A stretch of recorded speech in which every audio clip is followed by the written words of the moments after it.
శుక్లాంబరధరం విష్ణుం శశివర్ణం చతుర్భుజం ప్రసన్నవదనం ధ్యాయేత్ సర్వవిఘ్నోపశాంతయే అగజానన పద్మార్కం గజానన మహార్నిశం అనేకదంతం భక్తానాం ఏకంతోపాస్మహే.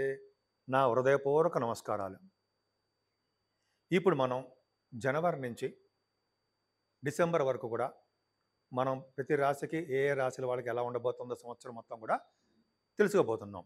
అంతేకాదండి, ఇప్పుడు ఈ సంవత్సరంలో ఉగాది నుంచి అంటే 1 ఏప్రిల్ నుంచి అంటే 30వ తారీఖు మార్చి అనుకోవచ్చు నుంచి కూడా ఉగాది స్టార్ట్ అవుతుంది. ఆ సంవత్సరాన్ని విశ్వావసు సంవత్సరము అంటాం. ఈ విశ్వావసు సంవత్సరం అంతేకాకుండా ఆదివారం నాడు ఈ మన ఈ ఉగాది స్టార్ట్ అవ్వబోతుంది, ప్రారంభం అవ్వబోతుంది. అంటే ఆదివారానికి రాజు రవి. రవి ఉండడం వలన ఆ సంవత్సరం మొత్తం కూడా రాజులాగా వెలిగిపోవచ్చు అనమాట చాలామంది. అంతేకాకుండా విశ్వావసు సంవత్సరం కాబట్టి విశ్వావసు అనే ఆయన గంధర్వులకు కూడా రాజు అవుతాడు ఆయన. సో ఆయన గంధర్వ రాజులకి జనరల్గా ఏంటంటే సంగీతంలోను, సాహిత్యంలోను, గీతాల్లోను, నృత్యాల్లోను, ఇలాగా పాటలు పాడడంలోను ఇలా వాళ్ళందరికీ గంధర్వ రాజులు బాగా వీటిలో ఆరితేరిన వాళ్ళే. అంటే సంగీతం పాడడంలోనూ మీకు తెలుసు, పాడడం అంటే తెలుసు. అలాగే నృత్యము వీళ్ళందరూ ఇవన్నీ చేస్తారు. సో ఇవన్నీ కూడా గంధర్వులు చేసే అవకాశం చేస్తూ ఉంటారు. కాబట్టి ఈ సంవత్సరం మొత్తం కూడా గంధర్వులు ఎలా చేస్తున్నారో అలాగే ఈ సంవత్సరం కూడా గాయని గాయకులకి, నృత్య కళాకారులకి, డబ్బింగ్ ఆర్టిస్టులకి, సినిమా రంగ పరిశ్రమలో ఉన్న వాళ్ళందరికీ కూడా ఈ సంవత్సరం మొత్తం కూడా అద్భుతంగా ఉంటుంది. అంతేకాకుండా ఈ సంవత్సరం కూడా ఈ కళారంగంలో ఉన్న వాళ్ళు అంటే సంగీతము, నృత్య కళాకారులు, బాగా పాడేవాళ్ళు అందరూ కూడా గాయని గాయకులు కూడా విదేశాల్లో కూడా వాళ్ళ ప్రోగ్రామ్స్ ఉండి విదేశాలకు వెళ్ళి వాళ్ళ ధనము, కీర్తి సంపాదించడానికి అవకాశం ఎక్కువ ఉంది. అంతేకాదండి, ఈ విశ్వావసు సంవత్సరంలో వానలు బాగా పడతాయి. వానలు బాగా పడడము, పంటలు బాగా పండడంలో రైతులకు బాగా ఆనందదాయకంగా ఉండడంలో అతిశయోక్తి లేదు. ఖచ్చితంగా చాలా బాగుంటుంది. అంతేకాదండి, వివాహ శుభకార్యాలు కూడా గంధర్వ రాజులు కాబట్టి వివాహ శుభకార్యాలు కూడా, వివాహాలు కూడా కోరుకున్న వాళ్ళతో పెళ్ళిళ్ళు అవ్వడానికి ఎక్కువ అవకాశాలు ఈ విశ్వావసు సంవత్సరంలో ఉండబోతున్నాయి. వృశ్చిక రాశి వాళ్ళకి ఈ సంవత్సరం కూడా బాగానే ఉంటుంది. ఏమీ భయపడాల్సిన అవసరం లేదు. మీ రాశిలోనే రవి బుధ కుజులు ఉంటాయి. ఆల్మోస్ట్ మీకు నవంబర్లో బాగానే ఉంటుంది. అసలు ఏముంది ముందర రాహు ఏమి ఇస్తాడు, శని ఏమి ఇస్తాడు, గురు బలం ఏముంది, కేతు బలం ఏముంది. ఏమైనా సరే అండి, ఈ సంవత్సరం మొత్తం కూడా మీకు రాశి వాళ్ళకి, వృశ్చిక రాశి వాళ్ళకి చాలా బాగుంది. అర్ధాష్టమ శని మారిపోయాడు కాబట్టి మీకు ప్రాబ్లం లేదు. అర్ధాష్టమ రాహు ఉన్నాడు అక్కడ. రాహు వలన శని ఇచ్చే దోషాలు 2 సంవత్సరాలు ఏమడక ఆయన. కాబట్టి అర్ధాష్టమ శని వెళ్ళిపోయాడు కాబట్టి హాయిగా ప్రశాంతంగా మీరు ఉంటారు. ఎందుకంటే మీకు ఈ సంవత్సరం మార్చి 30వ తారీఖు నుంచి కూడా ఆయన బాగున్నాడు. మీ సంవత్సరం మీ రాశి వాళ్ళకి గురుబలం బాగుండడం వలన, గురుడు బాగా మారడం వలన మే నుంచే మీకు ఫైనాన్షియల్ స్టేటస్ మారిపోతుండోయ్. గురుబలం అంటే ధనబలం బాగా పెరుగుతుంది. అలాగే విద్యాబలం బాగుంటుంది. మీకు అన్ని రకాల అంగబలం బాగుంటుంది. అలాగే గురుదృష్టి ఉండడం వల్ల ఎక్కడికి వెళ్ళినా ఫుడ్లో లోటే ఉండదు. నాకు వద్దురా బాబోయ్ అని అక్కడ మేము తినిపిస్తారు మీ చేత. మీరు అడవుల్లో ఎక్కడ ఉండండి, అదే అసలు అన్నం దొరకని ప్లేస్లో ఉండండి, అక్కడ మీకు అన్నం వస్తుంది, ఫుడ్ వస్తుంది. అంటే మీరు ఎక్కడికి వెళ్ళినా ఆదరించి అన్నం పెట్టేవాళ్ళు. అన్నం అంటే అన్నమే కాదండి, ఫుడ్ ఏదైనా సరే కడుపు నిండుతుంది మీకు, అంత అద్భుతంగా ఉంటుంది. అలాగే గాయని గాయకులు ఉన్నారు సరే, ఆ గాయని గాయకులకి చాలా చాలా మంచి రోజులు ఉంటాయి. సంగీత సాధన చేసే వాళ్ళకి అద్భుతమైన రోజులు అని ఖచ్చితంగా చెప్పగలను నేను. అంతేకాకుండా మీకు విద్యలో బాగా ద్వితీయ భావాన్ని గురుడు చూడడం వలన విద్యలో బాగా రాణిస్తారు. ముఖవర్చస్సు పెరుగుతుంది. ఇంతకుముందు కంటే బాగా పెరుగుతుంది మీకు. మాట నిరపతనం బాగా మాట్లాడుతూ ఉంటారు. సంగీతం బాగా పాడుతూ ఉంటారు. యాంకరింగ్గా విజృంభిస్తారు. పాటలు పాడడం వలన, యాంకరింగ్ వృత్తి వలన మీరు విదేశాలు వెళ్ళడానికి ఖాయం. జరుగుతుంది, అవకాశాలు ఉన్నాయి. గురుబలం ఉంది కదండి, మీరు గురుబలం ఉంటుంది. సరే, అది పక్క పెడదాం. ఈ సంవత్సరం మొత్తం కూడా మీరు వాహన యోగం కొనుక్కుంటారండి. మీ భాతృలు అంటే మీ సోదరమణులకి చాలా బాగుంటుంది. వే ఆఫ్ లివింగ్ స్టైల్ చాలా బాగుంటుంది. ఉన్నతమైన ప్రమాణాలు కలిగి ఉంటారు. అలాగే మీ ఆలోచన ద్వారానే సక్రమైన మార్గంలో పెట్టి మీరు సక్సెస్ అవుతారు. 4th భావంలో రాహు భయమా? ఏం లేదండి. 4th భావంలో రాహు కష్టాలతో కూడుకున్నటువంటి విదేశీ పర్యటన చేస్తుంటాడు. కష్టాలు ఏమి ఉండవు అనుకోండి. రాహు 4th భావంలో ఉండడం వల్ల పంటలు సకాలంలో పండుతాయి. ఎందుకు పండుతాయి? రాహు 4th భావంలో పంటలు ఇస్తాడా? ఇస్తాడు. ఎందుకంటే గురు ప్రభావం 4th భావానికి ఉంది. చదువులో బాగా రాణిస్తారు. అంటే చదువు అంటే విద్యలో.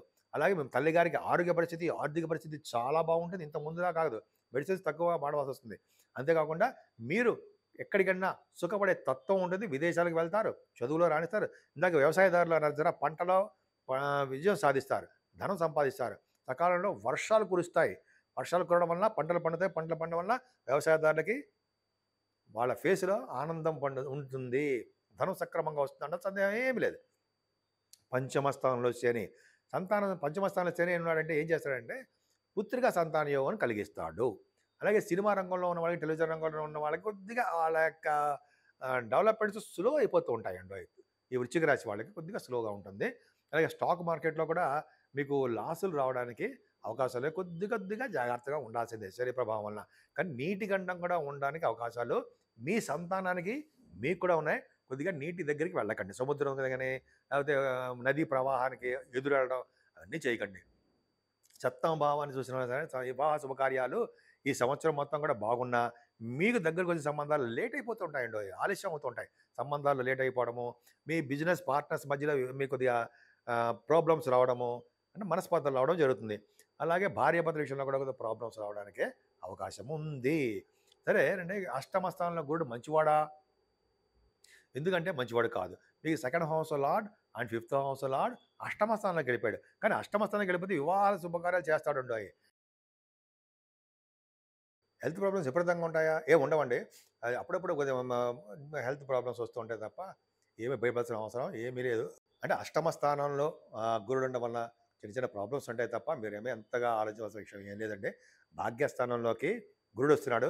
Second house lord and fifth house lord భాగ్యంలో ఉంటాడు. ఎప్పుడు ఉంటాడంటే ఆయన 18వ తారీఖు కర్కాటక రాశిలో 18వ తారీఖు అక్టోబర్ నుంచి ఉంటాడు. ఎగ్జాల్టేషన్‌లో పరమోచ్చలోకి వస్తాడండి.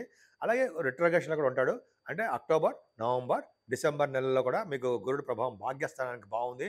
భాగ్యస్థానం బాగుందంటే మీకు భాగ్యం వృద్ధి అవుతుంటుంది. అదృష్టం తోడుగా ఉంటుంది. చదువు రీత్యా విదేశాలు వెళ్తారు. ముఖ్యంగా ముఖ్యంగా విదేశాలకు వెళ్ళేవాళ్ళు ఎవరయ్యా అంటే కర్కాటక రాశిలో గురుడు ఉన్నాడంటే ఎంబీబీఎస్ డాక్టర్స్. ఎంఎస్ కోసం వెళ్తారు. అలాగే ఎంఎస్ కోసం విద్యార్థులు, ఇంజినీరింగ్ విద్యార్థులు విదేశాలు వెళ్ళడానికి అవకాశం ఉంది. లా విద్యార్థులు ఉంటారు సరే వాళ్ళు కూడా విదేశాలు వెళ్ళడము, అక్కడ స్టాంపింగ్ అవ్వడము, అలాగే ఇంకా చెప్పాలంటే మీకు అక్కడ గ్రీన్ కార్డ్ రావడము, ఆల్రెడీ విదేశాల్లో ఉన్న వాళ్ళకి అక్టోబర్, నవంబర్, డిసెంబర్‌లో గ్రీన్ కార్డ్ రావడము, పర్మనెంట్ రెసిడెన్సీ రావడం కూడా జరుగుతుండోయి. వృశ్చిక రాశి వాళ్ళకి బాగుంది. మీరు చేసిన వ్యాపారాలు అభివృద్ధికరంగా ఉంటుంది. అది కూడా అక్టోబర్ నుంచి చాలా బాగుంటుందండి. వ్యాపారాభివృద్ధి చాలా బాగుంటుంది. ఇంకా చెప్పాలంటే భాగ్యస్థానంలో గురుడు ఉన్నాడు కాబట్టి తీర్థయాత్ర చేస్తారు మీరు. అంటే నదుల మీద ప్రయాణం చేయడానికి అవకాశం ఉంది. సముద్రాల్లోనూ, నదుల్లోనూ మీరు స్నానాలు చేస్తారు. గంగా నది స్నానం చేయడానికి వృశ్చిక రాశి వాళ్ళకి అవకాశాలు ఎక్కువగా ఉన్నాయి. దైవ దర్శనం, శివాభిషేకాలు, శివుడి యొక్క దర్శనం, కాశీ క్షేత్ర దర్శనం చేసుకోవడం ఎంత అదృష్టం ఉండండి. కింద జన్మలో మనం పుణ్యం చేసుకుంటేనే కాశీలో అడుగు పెడతాం. సరే, కాశీలో పుణ్యక్షేత్ర దర్శనాలు, మీ బిజినెస్‌లు, ఫుడ్ బిజినెస్, మిల్క్ బిజినెస్ ఉండేవి. జలతత్వ రాశిలో ఉన్నాడు కదా! మిల్క్ బిజినెస్ బాగుండము, అలాగే ఫార్మా రంగము, ఆటోమొబైల్ ఇండస్ట్రీసు, రియల్ ఎస్టేట్ రంగం ఇవన్నీ మీరంతా అద్భుతంగా బాగుంది కదా! వాటిలోనూ వస్త్ర వ్యాపారులకి, అలాగే చదువు చెప్తుంటారు సార్ వాళ్ళకి, చదువు చెప్పడం అంటే టీచింగ్, అలాగే విద్యా సంస్థలు వాళ్ళకి, అలాగే గురు ప్రభావం బాగుందంటే బ్యాంకింగ్ రంగంలో ఉన్న వాళ్ళకి, ఇవన్నీ కూడా మాట్లాడండి చాలా అద్భుతంగా ఉంది అనడంలో ఏమాత్రం సందేహం ఉందా? ఏమాత్రం నాకైతే లేదు. నాకైతే సందేహం లేదు. మీకు మీ వ్యాపారం వృద్ధి చెందుతుంది. ముఖ్యంగా గురుడు ఉన్నాడు కాబట్టి సాహిత్య రంగంలో ఉన్న వాళ్ళకి చాలా అభివృద్ధికరంగా ఉంటుందండి. మీరు రాసే పాటలకు గాని, కథలకు గాని మంచి వాల్యూ, ప్రజాదరణ, ధనము సంపాదిస్తారు. కేతువు దశమంలో ఉన్నాడు. కుజ సమానుడు. అద్భుతం కదండీ! కేతువు దశమంలో ఉన్నాడంటే ఈ సంవత్సరం మొత్తం కూడా అంటే మే 18 నుంచి చాలా అద్భుతంగా ఉంటుంది. ముఖ్యంగా సాఫ్ట్‌వేర్ రంగ ఉద్యోగస్తులకి ఉన్న వాళ్ళకి, కంప్యూటర్స్‌లో పనిచేసే వాళ్ళకి, కంప్యూటర్స్ హార్డ్‌వేర్ మెటీరియల్స్‌కి, ఎలక్ట్రిసిటీ, ఎలక్ట్రానిక్స్ కమ్యూనికేషన్ సంస్థల్లో ఉన్న వాళ్ళకి, విమాన సంస్థల్లో ఉన్న వాళ్ళకి కేతు ప్రభావం వలన ఉద్యోగ భద్రత ఉంటుంది. గవర్నమెంట్ ఉద్యోగాలు రావడానికే అవకాశాలు ఎక్కువున్నాయి. వస్తాయి కూడా. ముఖ్యంగా రాజకీయ నాయకులు కూడా వీళ్ళకి అభివృద్ధికరంగా ఉంటుందండి. పదవులు రావడానికి అవకాశం ఉంది. కొద్దిగా శని ప్రభావం వలన అప్పుడప్పుడు మీకు రాజకీయాల్లో కూడా ప్రాబ్లమ్స్ రావడానికి అవకాశం ఉంది. కేతువు దశమంలో ఉన్న కేతువుకి మీకు మంచి అంటే సివిల్ సర్వీసెస్, గ్రూప్స్, గవర్నమెంట్ ఆర్గనైజేషన్స్‌లో ఉండడానికి అవకాశాలు ఎక్కువున్నాయి. ఉద్యోగ భద్రత ఉంది. కొత్తగా ఆడవాళ్ళకి చెప్తున్నానండి. ఉద్యోగం కోసం ప్రయత్నించే వాళ్ళకి ఉద్యోగంలో బాగా రాణిస్తారు మీరు. ఉద్యోగం కొడతారు. జాబ్ వస్తుంది. జాబ్‌లో ఉంటారు. కనీసం ప్రైవేటు రంగంలో కూడానండి, గవర్నమెంటే కాదండి, ప్రైవేట్ రంగంలో కూడా మీకు ఉద్యోగాలు రావడానికి అవకాశాలు ఎక్కువే ఉన్నాయనడంలో సందేహం లేదు. ఏమైనా మీ సంవత్సరం మొత్తం కూడా ధనం ఖర్చు చేస్తుంటారు ఎక్కువగా. లాభస్థానానికి శని చూస్తున్నాడు కాబట్టి మీరు చేస్తున్నటువంటి బిజినెస్‌ల్లో కొద్దిగా లాభాలు తక్కువగా రావడం అవకాశం ఉంది, తక్కువగా వస్తాయి. ఎందుకని మీ వృశ్చిక రాశి వాళ్ళకి మాత్రమే చెప్తున్నాను. పైగా కోల్ ఇండస్ట్రీస్‌లో పనిచేసే వాళ్ళకి మాత్రం ఆ లాభాలు బిజినెస్ సంబంధించిన కోల్ బిజినెస్ చేసిన అటువంటివి అంటే సపోజ్ ఐరన్, స్టీల్ ఎటువంటి వాటిలో ఉన్నా కొద్దిగా బిజినెస్‌లో లాభాలు రావడానికి తక్కువగా ఉన్నాయి. ఏదేమైనా మీరు పూజించవలసిన దేవుడు దక్షిణామూర్తి. ఈశ్వరుడిని పూజించడం వలన, మేధా దక్షిణామూర్తి పూజించడం వలన జ్ఞాన సంపదను పొంది బిజినెస్‌లో బాగా డెవలప్ అయ్యి మ బ అనుకున్న సంబంధాలు కుదిరి విదేశాలు వెళ్ళడము, అలాగే మీ చేస్తున్న వ్యాపారాలు చేసి విదేశాలు వెళ్ళడము అద్భుతంగా ఉంటుంది. ముఖ్యంగా మీ వృశ్చిక రాశి వాళ్ళకి సుబ్రహ్మణ్య స్వామి యొక్క ప్రభావం ఉంది కాబట్టి మీరు అన్ని రంగాల్లోనూ విజయం సాధించాలని, ముఖ్యంగా రియల్ ఎస్టేట్ రంగంలోనూ, వ్యాపారాల్లోనూ, అలాగే మీ భార్యాభర్తల విషయంలోనూ అనురాగంగా ఉండాలని, మీకు ఏ రంగంలో ఉన్నా సరే ఆ రంగంలో విజయం సాధించాలని నేను మనస్ఫూర్తిగా కోరుకుంటున్నాను.